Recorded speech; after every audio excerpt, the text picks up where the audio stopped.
कुठे गेला बाजार. एखादा शब्द अगदी अर्थपूर्ण असतो पण दुर्दैवी असतो, कारण आपण तो चक्क विसरतो. आता गेला बाजार हा शब्द घ्या. कोणी वापरत नाही तो हल्ली.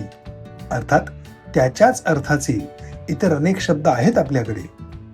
निदान आहे, कमीत कमी आहे, किमान पक्षी आहे, हे आपण वापरतो. पण गेला बाजार मात्र अगदी पार अडगळीत गेला असं होऊ नये. कारण जितके जास्त शब्द जिवंत राहतील तितकी भाषा अधिक समृद्ध होईल. गेला बाजार वापरायचा कसा, असा प्रश्न कोणाला पडू शकतो. हे घ्या उदाहरण.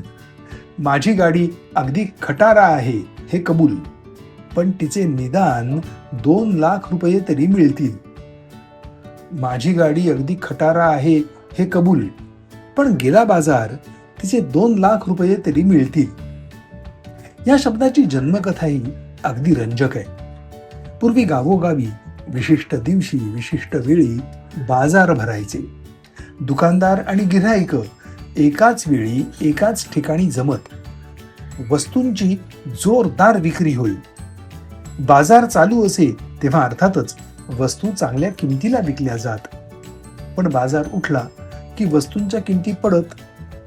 खरेदीदारच नसेल तर पडणारच किंमत.